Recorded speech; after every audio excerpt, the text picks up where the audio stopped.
Assalamualaikum dan selamat sejahtera. Pagi ni saya nak bercerita mengenai komputer. Sebab saya ada terima beberapa keluhan daripada kenalan dan kawan-kawan yang mana diorang ada masalah laptop atau komputer diorang yang menjadi lembab ataupun jadi slow. Kemudian diorang bertanyalah dekat sosial media, sama ada dekat Facebook, dekat mana-mana Instagram atau Google ataupun YouTube. Macam mana cara nak settlekan masalah diorang? Macam mana nak settlekan masalah komputer diorang, laptop diorang yang menjadi semakin slow dan semakin lembab?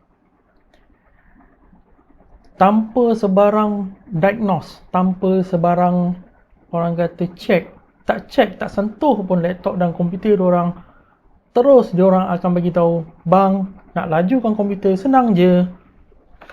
Abang tukar hard disk, pergi ke SSD. Itu satu jawapan yang dia dapat. Yang kedua, bang, nak lajukan komputer tak susah bang. Apa yang abang perlu buat adalah upgrade hard disk, upgrade RAM. RAM. Upgrade RAM bang, bagi besar RAM, bagi laju RAM.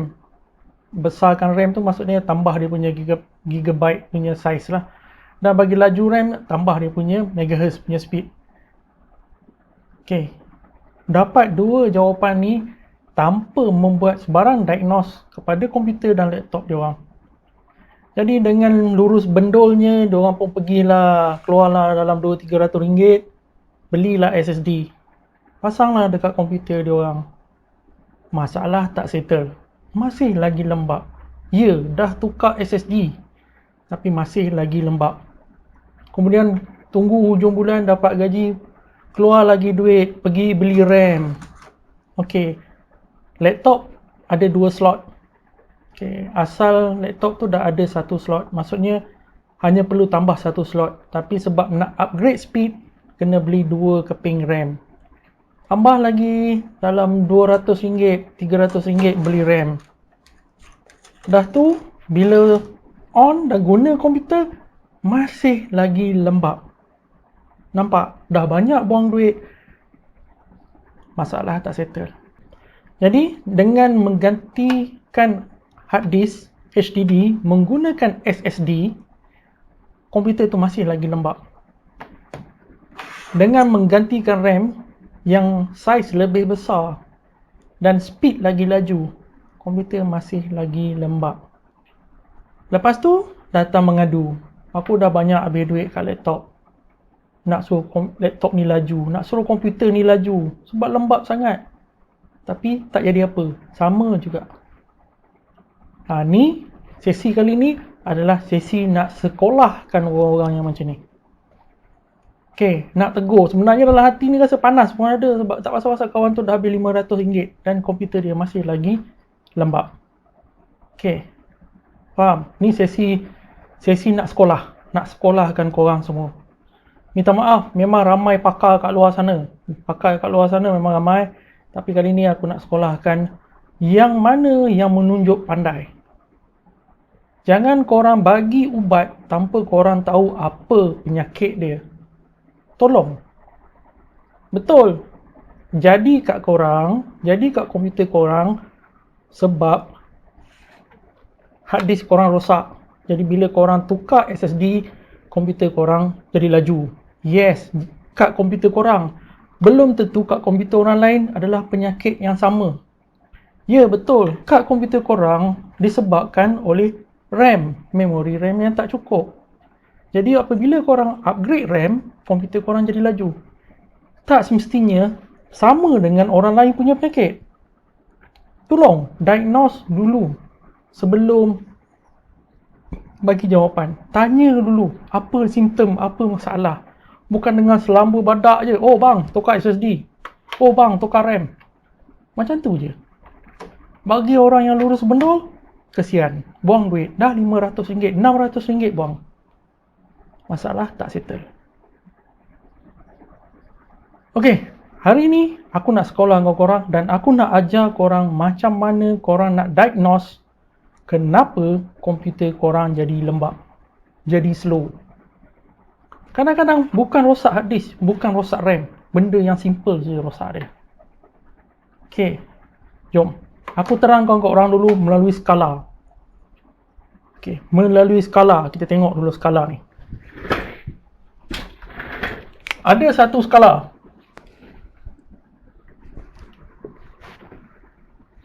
Kosong, 10, 20. Okay, ini skala kelajuan lah, senang nak faham. Korang masa mula-mula beli, tak kisahlah, notebook, laptop, desktop ataupun workstations, korang akan dapat kelajuan ni. Ni kelajuan ori kilang. Ni kelajuan ori kilang, 10. Apabila korang dah pakai komputer korang ni dalam 2 tahun, 3 tahun ataupun setahun, tengok pada cara korang guna. Kalau korang guna kasar, kau lanyak, dia pendek lah, cepat dah dia rosak. Kalau kau berlembut, jaga pantang larang dia, tahan lama dah. Ambil lah korang pakai 3 tahun dan komputer korang akan menjadi slow. Kita ambil sini skala 5. Okay, lepas tu korang Google, korang tanya kat Facebook, korang tanya kawan-kawan yang korang yang tak berapa nak reti. Diorang kata, tukarlah SSD. Aku tukar komputer aku jadi laju sebab tukar SSD. Memanglah jadi laju sebab yang kau rasa laju tu adalah daripada skala 5, bukan daripada skala 10. Selepas korang tukar SSD, yes, komputer korang laju. Dia naik ke skala 7 je. Korang rasa laju sebab kau bandingkan dengan skala 5, bukan kau bandingkan dengan skala 10. Lepas tu, aku upgrade RAM. Rasa laju. Naik lagi sikit speed ke skala 8. Masih lagi slow daripada standard kilang. Sebab apa? Sebab kau tak tahu penyakit dan kau main lanyak je apa yang orang suruh buat dan kau main rasa pandai saja buat. Jangan tanya direct dalam social media. Sebab social media ni diorang tak pegang komputer korang, diorang tak pegang laptop korang, diorang main magic saja, dia main jumpy serampah je, main menujung ikut cawan air je. Okay, tengok, biarpun korang dah habis RM600, komputer korang tak selaju keluar kilang. Sorry, bunyi keras sebab hati memang tengah panas. Okay, jadi sekarang aku nak ajar korang macam mana kau nak komputer korang yang slow pada skala 5 ni kembali ke skala 10. Standard kilang. Keluar daripada kedai. Punya speed. Okay. Lepas tu kalau korang nak tukar HDD ke, korang nak tambah RAM ke, tak kisah. Okay. Komputer korang sekarang target dia adalah nak kembali ke skala 10.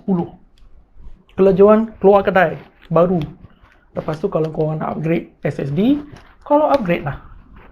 Naiklah dia lagi 2 skala. Naik ke skala 12. Lepas tu kau rasa nak upgrade RAM. Kau upgrade lah RAM korang. Naik lagi 1 skala, naik ke skala 13. Ini baru cara betul nak troubleshoot masalah. Kau tukar SSD, kau tukar RAM, kau sekarang lagi laju daripada standard kilang. Okay, faham? Jadi sekarang settlekan masalah kenapa komputer tu jadi lagi slow daripada standard kilang. Barulah korang upgrade. Ini jangan yang dah slow korang nak upgrade. Benda tu tak settle masalah. Hati panas. Kalau seorang dua je datang mengadu tak apa. Ni dah ramai yang datang mengadu.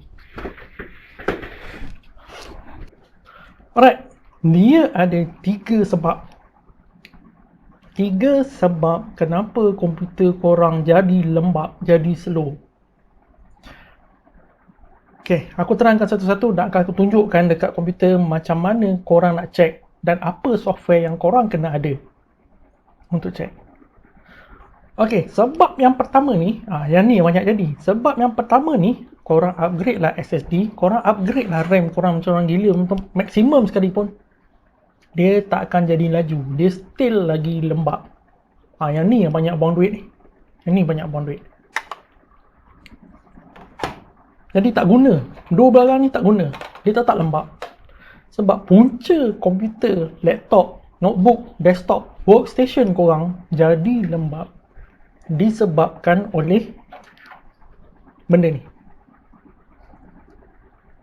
Ni nama dia CPU ataupun kita panggil dia sebagai processor. Benda ni yang menyebabkan komputer korang jadi lembab. Center Processing Unit, pusat utama untuk proses. Kalau dia lembab, habis satu komputer akan jadi lembab. Kenapa dia jadi lembab? Tu kena fikir. Kenapa dia jadi lembab? Keluar kilang dia tak lembab.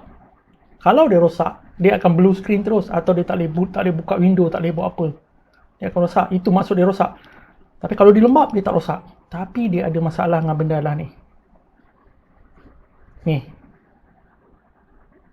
Kenapa? Ni nak kena fikir sikit. Tak dapat fikir? Okey, tak apa, aku bagi jawapan. Sebab benda ni overheat. Benda ni dah terlampau panas. Setiap prosesor akan ada suhu maksimum dia. Dia tak boleh lebih suhu maksimum dia. Macam contoh, yang ni Xeon ni kata silap aku dalam suhu 89 ke 90 darjah Celsius. Setiap laptop atau setiap komputer atau workstation akan ada paling sikit sebiji benda lah ni. CPU. Dan ada yang ada 2 biji. Macam ni pakai 2 biji. Ada yang sampai 4 biji. Jadi setiap komputer ni ada sebiji benda lah ni. Wajib ada paling sikit sebiji. Faham? Apabila benda ni overheat, dah melebihi atau mencapai suhu maksimum, apa dia akan buat? Dia akan clock down. Maksudnya dia akan slowkan speed processor ni. Ni adalah contoh Nico Turbo. 2 core, 2 thread, 3.0 GHz.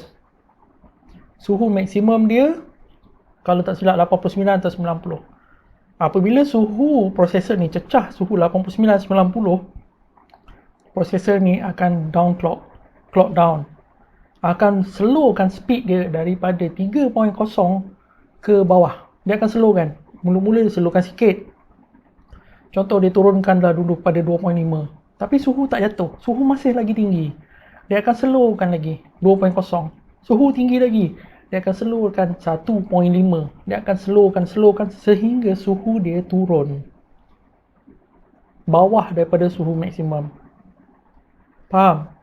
Apabila clock dia turun daripada 3.0 pergi ke minimum 1.0 ataupun ke bawah, tu yang korang ada guna komputer korang rasa lembab. Lembab sangat-sangat. Buat apa semua kerja rasa lembab. Semua benda sangkut-sangkut, hang semua. Sangkut situ, sangkut sini, jerk situ, jerk. Sebab benda ni overheat. Faham? Okay, itu masalah yang pertama. Masalah yang kedua pula, barulah RAM. RAM punya hal ni pun bersebab. Sebab yang pertama, korang install software atau apps yang mana software dan apps tu menggunakan banyak RAM capacity. Okey, contoh korang ada laptop.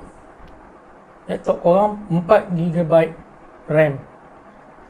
Waktu guna untuk kerja-kerja normal macam guna internet, tengok YouTube, tengok movie, Word, Excel, PowerPoint, dia tak ada isu. Tak ada masalah lembab. Tetapi korang pergi install CATIA, SolidWorks, Inventor, AutoCAD, CAD drawing punya software ke dalam laptop korang.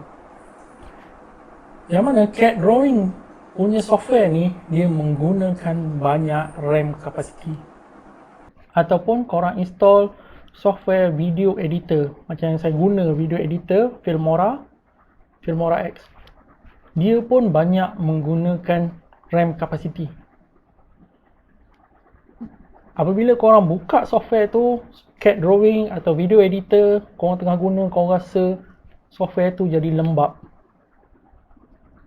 Okay, sangkut-sangkut, jerk.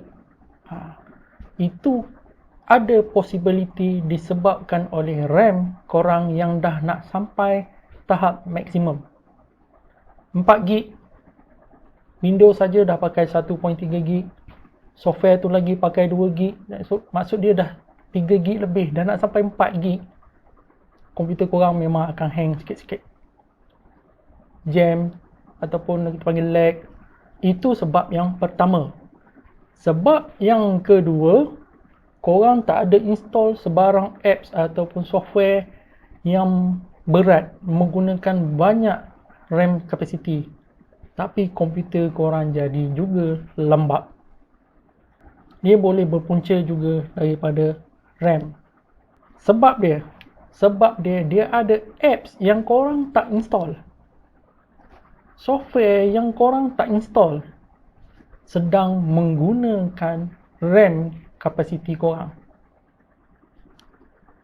Faham tak? Korang tak install apps tu, korang tak install software tu, tapi ada software asing di dalam komputer korang yang sedang menggunakan RAM kapasiti. Pendek kata dia virus atau malware. Virus dia akan guna RAM kapasiti. Malware dia akan guna RAM kapasiti korang. Jadi komputer korang, biarpun korang guna untuk kerja ringan, layar movie je ataupun YouTube je, buka Google, Facebook je, tapi komputer korang jadi lembab. RAM korang menjadi penggunaan yang tinggi, sedangkan korang guna tak tinggi, disebabkan oleh virus. Virus sedang menggunakan RAM korang. Faham? Jadi isu dia melibatkan RAM. Yang pertama tadi, apabila korang install apps ataupun program yang heavy, itu korang kena tambah RAM capacity.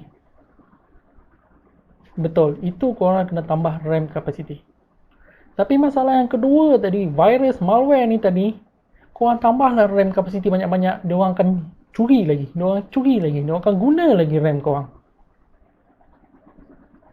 Tak guna. Jadi cara yang betul untuk settlekan masalah itu adalah settlekan virus dan malware tu. Okay, tu dia orang kena diagnose, kena troubleshoot. Bukan main suka-suka campak, ambil RAM pakai. Macam tu. Sebaik RAM ni dah rosak. Okay, hati jadi panas. Tu masalah yang kedua, RAM. Kena siasat dulu kenapa RAM ni ada bermasalah. Yang ketiga ni barulah dia datang kepada hadis. Okay, yang ketiga baru dia datang kepada hadis. Kenapa? Ini pun lemah juga ni. Hadis ni boleh menyebabkan komputer korang jadi lembab sekiranya hadis korang penuh. Itu yang pertama, hadis korang penuh. Apabila hadis korang ni dah mencapai kapasiti 80% ke atas, automatik hadis korang akan jadi lembab. Banyak sangat file duduk dalam ni, yang dia nak cari file, apabila korang nak buka satu-satu barang, file, folder atau apa-apa, hadis ni kena bekerja keras sikit nak mencari file tu. Pendek kata macam korang lah, masuk dalam store yang barang terlalu banyak, kau nak cari satu barang kecil, agak susah. Okay, kalau korang cek hadis korang dah hampir penuh, kena pula dah keluar indikator kapasiti dah warna merah, automatik komputer korang jadi lembab bahagian mencari file. Apa yang perlu korang buat? Free of charge, tak perlu keluar duit 1 sen pun. Apa yang korang kena buat adalah delete apa-apa barang yang dah tak digunakan. Video, movie, MP3 yang korang dah tak dengar. Buat apa nak simpan? Delete. Movie yang korang dah tengok dekat 10 kali dan korang dah bosan dah nak tengok, tak nak tengok dah pun, delete. Game yang korang tak main pun, delete. Apa-apa barang yang korang dah tak guna, delete. Tapi kalau korang ada semua benda penting dalam hard disk korang, gambar ke video yang mana personal punya, gambar family, video family yang kau rasa kena simpan, jangan simpan dalam internal hard disk. Pindahkan dia pergi ke external hard disk supaya internal hard disk korang kosong. Bila dia kosong, dia lajulah, komputer korang akan laju baliklah. Okay, itu satu, dan itu free. Masalah lagi yang melibatkan hard disk ni adalah hard disk ni dia ada jangka hayat. Jangka hayat dia panjang, tapi dia ada jangka hayat. Hard disk ni ada health dan performance. Yang tu korang kena ada satu software khas untuk check dia. Kalau hard disk korang dia punya performance tu dah drop daripada 100% pergi ke 70%, hard disk korang akan jadi slow. Kalau health hard disk ni daripada 100% dah turun ke 70%, hard disk ni akan jadi slow juga sebab banyak back sector. Yang ni tak boleh dibaiki. Dah sampai masa nak kena tukar hard disk baru sebab hard disk dah rosak. Janganlah tunggu dia betul-betul kong baru kau nak tukar. Habislah data dalam ni hilang. Dia dah ada bagi tanda-tanda. So tukar awal sebelum dia kong. Kong nanti hilang data dalam ni, menangis. Kalau itulah punca dia, barulah berbaloi nak beli SSD ke, nak beli hard disk baru ke. Tak kisahlah korang nak tukar pakai hard disk juga ataupun korang nak tukar pakai SSD. Tak kisah. Dia akan buat komputer korang laju balik. Hard disk ni pun ada dua jenis. Satu slow speed, lebih kurang 80 ke 100 megabit per second. Dan dia ada hard disk yang high speed, lebih kurang 140 ke 150 megabit per second. Korang pakai yang high speed tu pun dah okey, tak perlu pergi ke SSD ni pun. High speed dah memadai. Right. Yang tu memang kena keluar duit lah, tak free lah. Kena keluar duit cari hard disk. Jadi itulah 3 punca kenapa komputer, notebook, desktop, laptop, workstation korang jadi lembab, jadi slow. 3 penyakit. Ada yang cara baiki dia free, ada yang kena keluar duit sikit, dan ada juga yang korang boleh buat sendiri ataupun kena hantar kedai. Macam mana cara nak check, macam mana cara nak troubleshoot, macam mana cara nak guna apps atau software untuk detect, aku share dalam video lain. Video ni dah panjang. Video untuk sekolahkan korang ni dah panjang. Okay, bagi otai-otai IT, otai-otai laptop, PC yang mana ada salah silap, ada tambahan, tolong tambah kat komen untuk kebaikan semua. Right. Jadi kita jumpa lagi untuk video seterusnya. Sekian.